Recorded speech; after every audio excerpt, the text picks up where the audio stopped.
Olá, então bem-vindo a mais um episódio do Saúde Integrada Podcast. Hoje nós temos aqui a Maria Cecília, como sempre, médica oncologista, eu nutricionista, e a doutora Fernanda, que é médica endocrinologista. Seja muito bem-vinda, Fernanda. Muito obrigada pelo convite.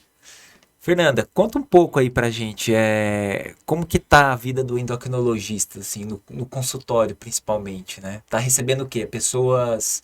Primeiro fala assim da sua formação, né, na verdade. Você trabalha, eu sei que você trabalha aqui em Goiânia e em Em Brasília. Brasília também e online, né, também. E online também. Eu formei na Federal de Goiás, fiz residência de clínica médica no Hospital Geral de Goiânia e residência de endocrinologia no IED, Rio de Janeiro, Instituto Estadual de Diabetes e Endocrinologia.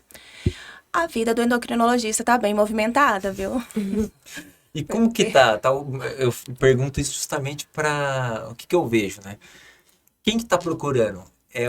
A pessoa que quer emagrecer? É a pessoa que quer cuidar do diabetes? Em primeiro lugar, os que querem emagrecer, né? Junto com o emagrecimento vem diabetes, menopausa, reposição hormonal.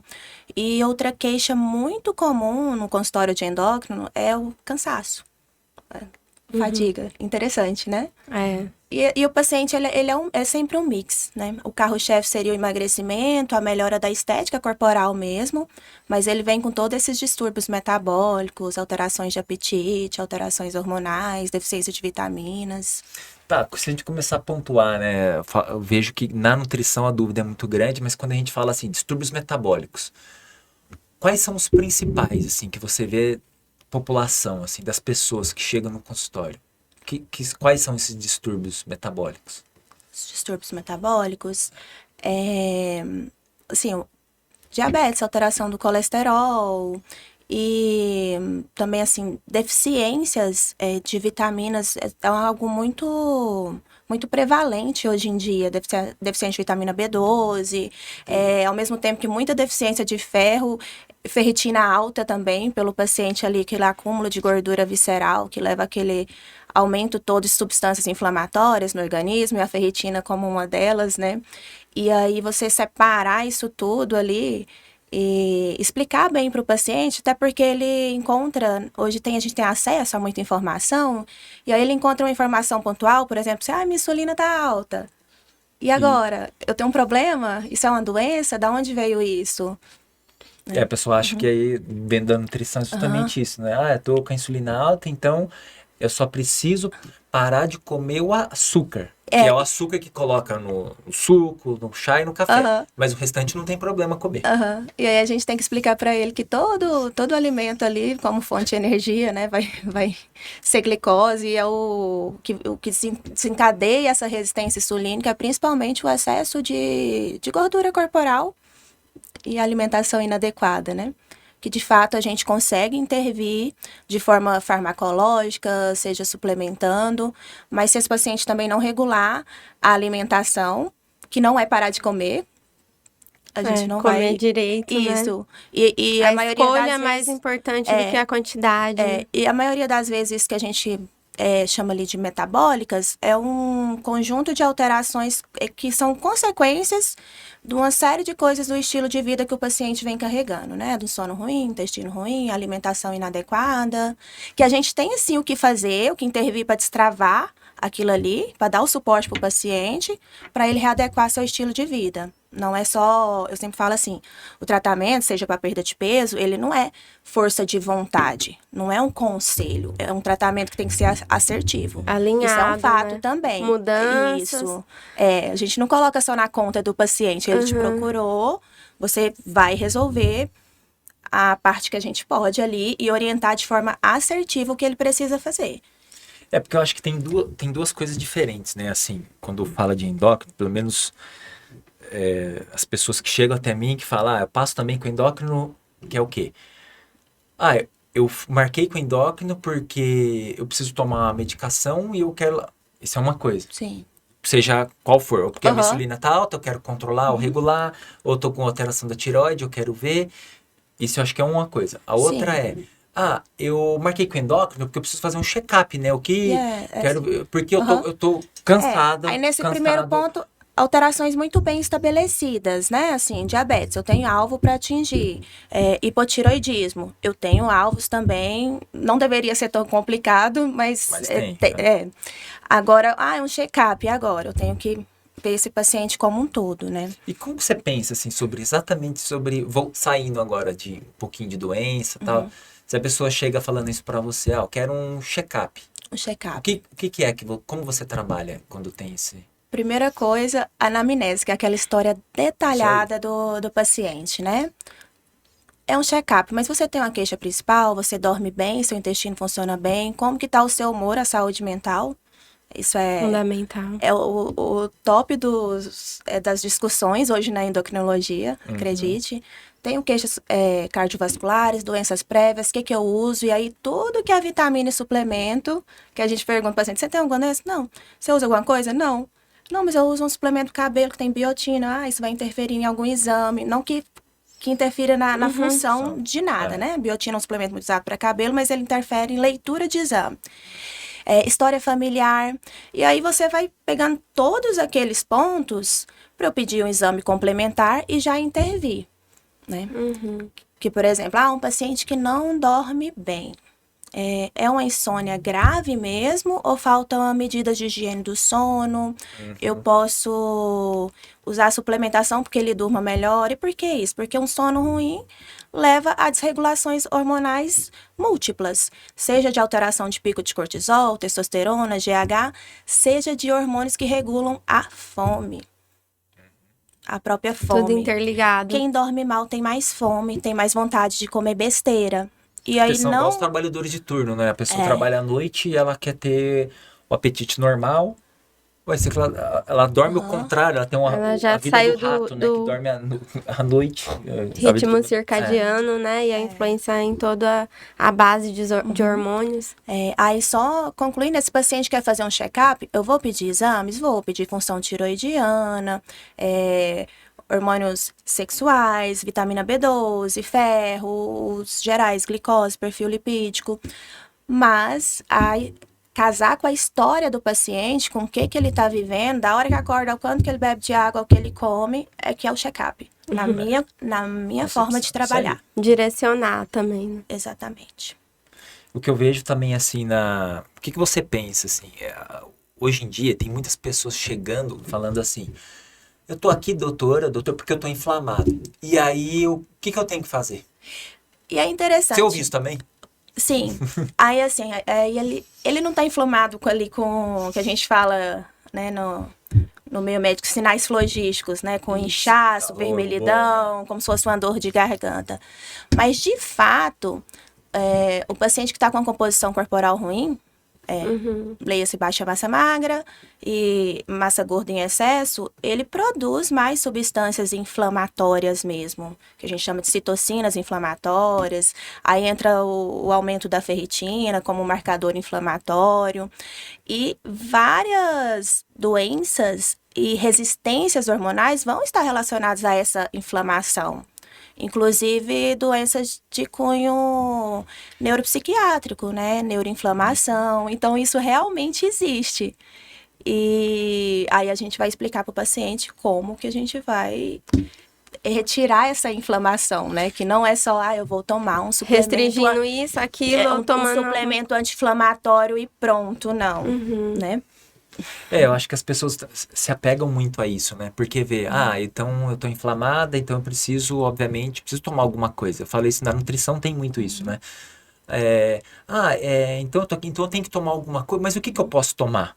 Sim. Então é aquilo que eu vejo também, o quanto que a pessoa já chega com esse pensamento, o quanto que se você não prescrever alguma coisa para ela tomar, no caso eu tô falando de suplemento específico, que é a minha área, eu tô falando de remédio, né? Não vai sair satisfeito. Exato. Vai ser, o Gustavo é pré-histórico, a pessoa não sabe, não sabe nem o que eu tenho que tomar. Tem muito isso. Na minha parte, quase sempre eu vou medicar ou suplementar. né? Porque é a minha parte. E só que a medicação e a suplementação, como eu falei, ela vai de encontro ao restante, e principalmente a nutrição. Aí até assim, puxando para um outro gancho, eu já tinha comentado com o Gustavo, quando a gente entra com medicações anti-obesidades, elas vão reestabelecer ali um processo alterado do hábito alimentar, seja um aumento de fome, seja um atraso de saciedade, ou aquela pessoa que tem um hábito beliscador. Ou come toda Isso. hora e A não gente tem vai limite tratar pra isso parar. pontualmente. O diagnóstico ele é clínico, é conversando com o paciente. Eu não vou dosar essas substâncias no sangue. Mas quando eu entro com essas medicações, eu tenho que apenas tratar, não hipertratar. O que eu quero dizer com isso? Se eu entro com a medicação que eu tiro o apetite do meu paciente, que ele vai fazer uma refeição por dia com dificuldade, eu tô fazendo uma iatrogenia, que pra gente é o quê? Eu tô dando uma medicação que eu tô atrapalhando meu paciente. No primeiro momento ele vai ali secar, Fisiologicamente vai ter às custas de impacto. baixar a massa magra, mas ele não vai comer o que ele precisa. Aí vai ser um paciente mais cansado, com mais Começa baixa... a cair cabelo. Mais cai começa a cabelo, unha, mais baixa começa massa a- óssea. E o principal, que eu acho que é o que a maioria não explica, o papel, assim, quando a endócrino vai de encontro com a nutrição, o papel de comer certo, de comer bem proteína, fibra, ele faz um autotratamento na saciedade. Ele faz você liberar mais hormônios de saciedade. As medicações que tentam imitar, que imitam, né, essas substâncias, a própria comida faz você liberar isso. E aí a gente tem que casar as duas coisas. Por isso que eu sempre falo, nunca hipertratar, nunca exagerar doses de medicações e individualizar o tratamento do paciente. Porque tem aquele paciente que ouve falar de uma nova medicação, ele já procura o profissional para prescrever. Isso quando não quer ir no endócrino e dar um jeitinho de ir em algum médico que possa prescrever, O né? paciente, ele chega muito, essas né, pra questões. mim, falando eu quero usar tal medicação e tal, eu não quero porque ela não funciona em mim. Aí eu falo, converso, explico tudo aquilo, né? Porque assim, o que é não funcionar? Na verdade, muitas vezes não está entendendo qual o papel da medicação e o restante dos pilares ali, seja para tratar o emagrecimento, para ele ser mais saudável, não estão estruturados. A medicação às vezes está correta. Ou ainda a pessoa chega, funcionou para um amigo, igual tem uma pessoa aqui em Goiânia que chegou e falou assim, o meu irmão usa e eu também comecei a usar, Gustavo, só que eu tô me sentindo fraco, tô cansado, não tô rendendo no trabalho, só que eu perdi peso. E aí? Aí aquela questão do ajuste de dose que eu falei. Porque não é uma substância como tratar o hipotiroidismo que eu tenho um exame lá, que eu Que também você tenho viu que antes, olhar o depois? paciente clinicamente. Não, no emagrecimento não é isso. No tratamento da fome, da alteração da saciedade, não é assim. É individual mesmo. Tem que ser acompanhamento. Não é uma consulta, coisa é um pontual. acompanhamento. Por isso que não dá certo, né? Ele não chega no objetivo. Não chega. E assim, eu lembro que quando eu estava fazendo meu doutorado de sanduíche na Espanha, que era um grupo que o grupo chamava Neurobesity, então trabalhava com regulação central, e na época eles estavam testando a liraglutida, fazendo o quê? Tinham vários grupos, mas era assim, tava um paciente, todos obeso mesmo, IMC acima de 30, não sei, todo mundo sabe, IMC é o peso pela altura ao quadrado, e aí dá a continha. Se tiver acima de 30, IMC de obesidade. E aí tem os graus de obesidade, né? Mas era o que eles estavam fazendo para tratamento. Comparando cirurgia bariátrica com liraglutida. Só que o que eles queriam ver? Aqui no Brasil a galera não usa muito ainda.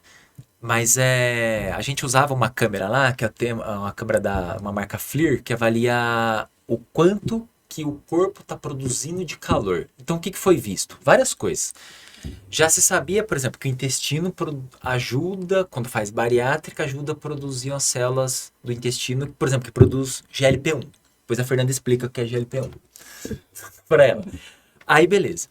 Aí o que foi visto então? Mas peraí, aquele que produz mais GLP-1, ele produziu mais calor após a cirurgia bariátrica. Qual região produz mais calor? Essa região aqui do dorso, basicamente. Aí o que eles compararam? Então vamos pegar uma pessoa que não fez a bariátrica, e vamos tratar com GLP-1. Com esses análogos de GLP-1. E depois a Fernanda explica também o que é análogo, né? Aí o que foi visto? Que a produção de calor foi igual ao que fez cirurgia bariátrica. Eles até publicaram na revista Endocrinology depois. Então aí viram o quê? Que essa produção de calor aqui, baseado com essa câmera termal, que o pessoal da engenharia que usa essa câmera. Sim. Você coloca a câmera na pessoa, todo mundo ficou sabendo como que é essa câmera em aeroporto durante a pandemia. Você passava aquela câmera onde ficava mais branco, significa onde a temperatura estava mais alta. E aí foi visto que, ó, a pessoa também emagrece, não é só porque esse hormônio ajuda a diminuir o apetite. Também emagrece porque ajuda a aumentar o quê? O gasto, a queima de caloria, a queima de energia. Então, isso é muito legal, né? Porque ajuda a explicar, né? O que uma medicação que foi aprovada com objetivo para diabetes, Sim. por que ela ajuda no emagrecimento? E assim, Não é? tantos benefícios extras justamente por quando a gente fala em análogo, é porque imita algo que o nosso corpo produz, né? E o GLP-1 é uma substância que a gente produz com diversas funções. A gente chama de uma substância incretinomimética, né? Que ela vai ativar a saciedade nos nossos 2 centros, da fome ali fisiológica, aquela fome que eu gosto de explicar assim, que ronca o estômago, e no sistema de recompensa, que essa fome é emocional, ela é também estrutural. E o GLP-1, ele melhora a saciedade nesses 2 Duas centros. vias. Sim, tem a questão de também retardar o esvaziamento gástrico, mas que não é tanta a parte mais importante. E o GLP-1, ele tem uma ação também que muitas vezes o paciente fica preocupado, assim, é uma insulina, vai ter hipoglicemia? Não. Ele tem um papel auxiliar nas funções da insulina, que são diversas. Auxiliar é como se fosse assim, se ela precisar, ela pede ajuda. Se ela não precisar, ele não vai levar a baixar a glicose ali. Então, assim, são diversas funções. Por isso, são medicações, assim, que eu vejo que revolucionaram o tratamento da obesidade. E se a gente usar da forma correta, é uma arma terapêutica muito boa. Mas tem que ser prescrita e acompanhada. Senão, não vai ter benefício, né? E a gente está vendo, inclusive, essa questão da autoprescrição, levando à compra de medicações do mercado paralelo, né? Isso aí. E aí, o tratamento endocrinológico já tão cheio de preconceito, seja a parte hormonal ou emagrecimento, começa a dar errado por aí, pela autoprescrição, pelo uso de medicações que não são nem verdadeiras, né? Enquanto a gente poderia estar fazendo um tratamento com E eu excelentes acho que deve ter resultados. até muitos profissionais que fazem exatamente, tem esse problema, né? Porque a pessoa pensa assim, eu marco consulta porque eu quero que o endócrino faça a prescrição. E depois ele não volta. Eu consegui o que eu queria, Sim, tô tomando em casa, é. fui à farmácia, comprei, tchau. Não preciso mais de E não, acompanhamento. e Tô não vai- emagrecendo, por que que eu vou voltar? E não vai adiantar nada, como Né? eu explico pro paciente. Isso aí. Quanto tempo eu vou usar essa medicação? Eu falei, por quanto tempo a gente precisar de tratar? Porque, assim, o corpo humano, ele é conservador de energia. Ele não quer perder, gordura é reserva. Então, a gente já está fazendo um mecanismo, a princípio, antinatural. Aquela massa gorda ali, é como se eu estou perdendo uma reserva. Apesar dela fazer mal para o seu organismo. Então, eu vou ter que educar uma nova memória de reserva para o meu corpo. Não é como um tratamento de uma infecção, 7 dias de antibiótico, curou. Não, eu tenho que fazer segmento, né? E eu tenho que acompanhar esse paciente. Eu estou perdendo massa gorda mesmo? Qual o percentual de massa magra que foi embora? Boa parte dos pacientes precisa ganhar massa magra no tratamento. E dá para fazer as duas coisas, Gustavo? Dá, né? Isso aí, dá. Super dá. Mas isso que você Super falou, dá. não, isso que você falou é super interessante, né? Mas isso Porque não pode ficar esquecido jamais. exato. né? O que a pessoa quer hoje em dia? Eu quero perder peso porque agora tá chegando vou à praia, então é bom perder peso, né? Só que, tá, mas você perde peso às custas de também perder massa magra? Sim. Que massa magra é gordura, é músculo. E aí, é gostoso? É bom perder? A gente sabe que não. De forma... Mas o que eu vejo, as pessoas ainda assim gostam de ver o peso todos os dias. O peso, Baixar o na peso. balança. Sim. Mas o que o peso muda? Na minha opinião, não sei da Fernanda, mas assim, é até bom que ela discutir, mas o que eu vejo como nutricionista. Cara, tem pessoas que tem. Por que você não tira? Você fez um tratamento, seja endócrino, nutricionista, combinado com os dois. Por que você não tem uma foto sua antes e depois? Foto é o que eu mais Faz gosto. foto. Por você tá feliz com o seu corpo assim? Você pergunta pra pessoa, você tá feliz? Ah, tô. mas eu queria diminuir um pouquinho a gordura nessa região central. Exato. Ah, cadê a foto? Ai, mas aí eu fiz a circunferência da cintura, só diminuiu 2 centímetros. É claro que você vai ficar... Mas olha o seu corpo, a sua barriga diminuiu. Olha como é que tá. Começou a Gustavo, parecer curva. aí você bateu num ponto que eu concordo plenamente. Eu faço a bioimpedância, acho legal, né? Medidas. Mensurar, né? Para mensurar. Acho que é importante. E para muitos pacientes, essa mensuração, assim, aí envolve muito o fator de expectativa, realidade, a parte psicológica, o tal do percentual de gordura, é uma dificuldade de compreensão, né? Porque seu percentual de gordura vai ser a massa em quilos de gordura sobre o peso total. É isso. Dependendo da variação da massa magra ali, você Vai alterar. emagreceu e esse percentual mexeu muito pouco. Mas quando você olha para uma foto, porque a gente sabe o quê? Que a gordura ocupa um volume bem maior do que cada quilo de músculo. E além da questão estética mesmo, que dá a redução de gordura e a melhora da massa magra, né? Para você chegar a ter definição, menos celulite, o processo é esse, enxugar a gordura e melhorar a qualidade da massa magra. Então a foto, ela é o melhor parâmetro. E as pessoas Melhor têm medo, parâmetro. né? Porque as pessoas sempre buscam, eu quero o melhor exame, eu quero a melhor bioimpedância. Sim. Não, eu tenho que... Agora, eu passei para endócrino, então... Mas você não vai pedir nenhum densitometria? E que é o esses DEXA? exames, eles, Por quê? assim... O paciente gosta, a gente tem que oferecer, precisa. assim, Acho que aumenta até a credibilidade. Mas aqueles parâmetros lá, eles acabam sendo mais importantes pra gente, profissional, né? Pra eu Isso. intervir ali pra na eles. prescrição, do que pro paciente em si. É, A gente tem que tomar muito cuidado com a até a explicação, interpretação. com a O DEXA interpretação. não é um exame fácil de ser Imagina. interpretado, De forma né? alguma. Imagina. Então, assim, tem que tomar cuidado também para não gerar expectativas no paciente, né? Isso, e aí às vezes a gente repete no intervalo muito curto, os números que alteraram ali são muito discretos na cabeça do paciente. Não, e outras né? vezes que acontece, e até é uma crítica que eu tenho à densitometria, para quem já fez, né, em casa, pensando assim, às vezes o seu peso nem reduziu tanto, só que às vezes o que aconteceu? Isso que a Fernanda tá fazendo agora, tá tomando água, ela tá treinando melhor, tá dormindo melhor, enfim, tá se alimentando, coisas... E aí o que acontece no corpo? Ela aumenta a massa magra, em virtude de um contexto de melhora. E aí o que acontece quando aumenta a massa magra? O que acontece teoricamente com a gordura? Você melhora a água intracelular. Você melhora a água pesa. intracelular, você consegue executar mais o treino, você consegue tolerar mais carga de volume de exercício, a fadiga reduz um pouquinho. Mas isso, clinicamente, é melhor do que a pessoa ter perdido 5 quilos em 2 semanas. É tudo 3 que a semanas. gente quer, né? Na verdade, Porque melhor. a tal da pílula mágica para melhorar o metabolismo é, de fato, melhorar a massa muscular. Exato. E até, assim, esses dias eu fui à farmácia, a gente comprando o nosso combo lá que a gente tava precisando. Aí eu cheguei assim, chegou uma pessoa ao meu lado e falou assim, vim pegar medicação. E era semaglutida. Aí eu falei assim, eu falei nada, fiquei quieto. A pessoa comprou, foi embora. Pegou 3 caixas, foi embora. Aí eu virei para a farmácia, eu vi que no jaleco dela estava escrito que era farmacêutico. Eu perguntei, falei assim, naquela geladeira ali, tudo que tá ali de semaglutida, como que é? Não, aquela ali já chegou, mas aquele tudo que já está reservado. Eu falei, mas se eu quiser... Falei, minha esposa é médica, eu pedi para ela pra escrever. Não tem. Você tem que pedir Sim. uma semana tá aqui. Só quero metade do freezer inteiro das seringas. Então, assim, pra você ver o volume e aquilo que você citou. Tô até voltando por isso. Que você citou hoje, tem um mercado paralelo por isso. Porque não é um tratamento barato. De forma alguma. Não é? Quanto que é o valor? Assim, eu sei que depende da dose, mas um tratamento, pensando para paciente que tem uma condição de doença.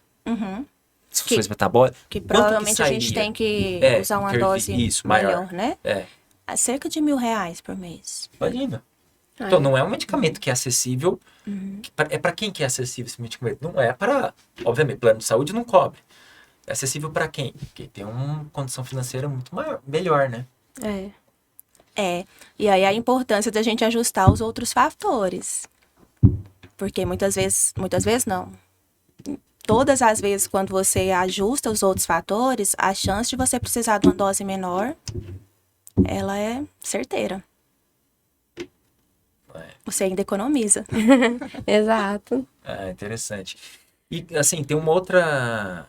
Tenho várias coisas para conversar, mas, assim, que eu vi um pouco é uma galera, assim, que chega e fala, Gustavo, eu já tô fazendo dieta cetogênica, que é aumentar a gordura, reduzir o carboidrato. Aumenta a gordura, aumenta a proteína, reduz um pouco o carboidrato. E, em lógica, é isso. Só que aí, é que assim, tem até um pouquinho de evidências colocando do quê? Que pode ter uma alteração da parte óssea. Como que é? Você também trabalha com a parte óssea, o endócrino? O que o endócrino faz com saúde óssea? Como que você ajuda? Quem é mais acometido? É homem, mulher? O que você tem a dizer assim, sobre um panorama geral? Eu comecei na dieta cetogênica Sim, para falar o que é da minha praia. E da sim. sua? Como que? Na minha, saúde óssea, salvo eventuais distúrbios que aparecem, como alteração da paratireoide, que regula cálcio no sangue, ou uma deficiência hormonal precoce, um paciente que tem hipogonadismo, baixa produção de testosterona, ou uma menopausa precoce. A parte óssea mais preocupante mesmo é a mulher que entra na menopausa. Porque quando ela começa a produzir, ou parar de produzir estradiol, a reabsorção do osso ela aumenta muito, porque o nosso osso não é um órgão morto estável, ele está sempre formando e desformando. Vou explicar assim para o paciente. E alguns fatores vão levar à formação e outros à reabsorção. E na presença de deficiência hormonal, principalmente de estradiol, na mulher, testosterona no homem também, essa reabsorção ela vai aumentar. E aí você tem que vigiar, manter níveis adequados de cálcio, vitamina D, a tão falada vitamina D, o papel principal dela, na verdade, está aí na saúde óssea. E a outra questão é a função do exercício, mais uma vez. Exercício de força, musculação, é o que melhora a saúde óssea, que a gente tem que sempre estimular. No homem, como que é? Assim, eu não sei se que é uma dúvida, mas que já perguntaram isso para mim e ainda a dúvida continua comigo. Por exemplo, uma pessoa que está com um homem agora, isoladamente, perda óssea, uma das indicações é fazer reposição de testosterona? Ou não é? Se deficiência. Só as deficiências. Aí, caso contrário, não.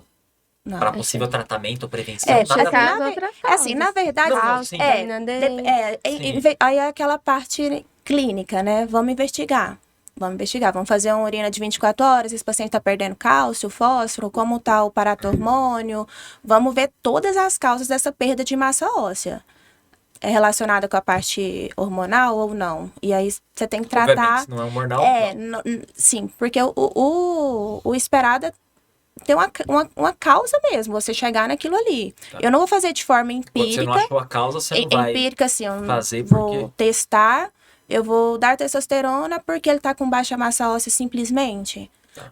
Eu tenho um idoso, mas já tô sarcopênico, caquético, algumas outras indicações de eu fazer terapia com... Não tolera tanto exercício. Terapia com hormonal. Sem ser reposição, posso ter uma indicação além da reposição, outros benefícios, aí eu vou casar esse conjunto de indicações para fazer. Não, se eu só tenho uma densitometria óssea mostrando perda e eu já vou prescrever teste, né? Não é bem a gente tem, assim, diversos benefícios, seja no tratamento, seja na reposição com testosterona. Mas quando bem indicado. Vamos sempre ter alguns diagnósticos antes, né? Mesma coisa, puxando um pouco pro lado do paciente com câncer, né? Acho que o uso indiscriminado de hormônio levou a ter um pânico, um medo da reposição, a associação, né? Reposição, câncer.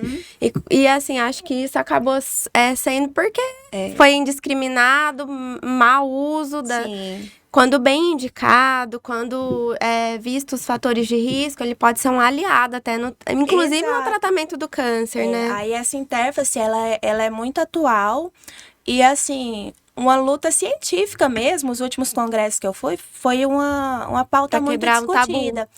Da segurança da reposição hormonal bem feita com a relação oncológica, que a gente não tem hormônios que causam câncer. né? E na maior parte das vezes, quase nenhum hormônio vai piorar um câncer ativo. A não ser se eu tenho um câncer de mama estrogênio dependente. Aí, obviamente... mas a reposição da menopausa, por exemplo, ela vai aumentar a incidência de câncer? Não. Exato. É aquela importância de ser bem acompanhado. Aí, outro dia, uma paciente minha que teve um tumor de tireoide curado há anos, chegou que o médico assistente dela tinha suspendido a terapia de reposição da menopausa por isso. Por ser E hormônio. aí a paciente me chegou, Senhor. dormindo mal, Sério? desanimada. A gente tinha evoluído tanta coisa na vida daquela paciente, né? Fatigado, cansado. Fadigada, humor super lábil, sem dormir, perda de massa magra, voltou a engordar, porque tudo isso quando você tira a Desregulou. reposição da Perdeu a menopausa, atração sexual, perdeu não sei o quê. por conta de algo que não tem nada a ver do ponto de vista da fisiologia. Então, assim, Exato. a gente é aquilo, né? Se a minha área, eu tenho a obrigação, né, de buscar a intérface com as outras áreas e de ter colegas que a gente confie, possa trocar, de fato, discutir os casos clínicos, né? Às vezes o que acontece são muitos não especialistas colocando o dedo ali, né, na prescrição de hormônio, e aí até na pandemia a gente teve uma desregulação total do uso de corticosteroides, né? Exato. A gente viu que muita gente usava para inflamação e os pacientes continuaram Doses e assim altas. aconteceu uma piora de... Aí sim, Enfim. aí sim, chegou pra mim muito paciente com alteração de glicemia, Ganho de peso, Por esse glicemia, uso- não sabe por quê. indiscriminada. de altas doses ainda, por longo prazo. E pacientes viciados, né? E aí sim, você corre um risco de perder corticoide. massa óssea também. Por uso de teve corticoide isso. extremo. Né? Pelo uso. Eu falo que o hormônio é São muito extremos. delicado. É muito delicado. Mas muito bom, Fernanda. Tem alguma coisa que você quer deixar de recado pro pessoal?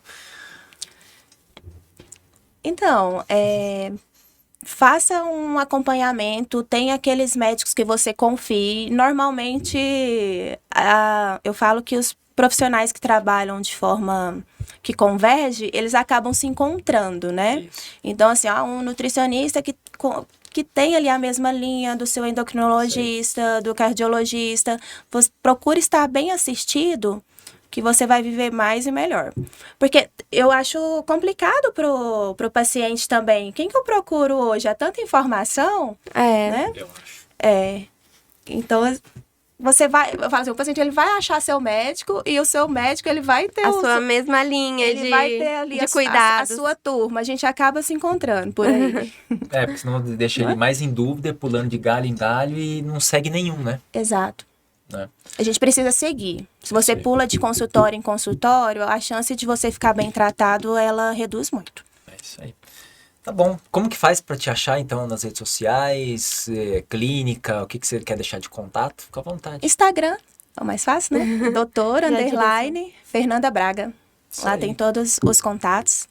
Muito bom, mas muito bom você ter vindo, a gente gostou muito. E Maria Cecília, Cecilia.onco, E eu- também no Instagram. isso. E eu, nutricionista, Gustavo. Obrigado, Fernanda. Obrigada. Obrigada a vocês.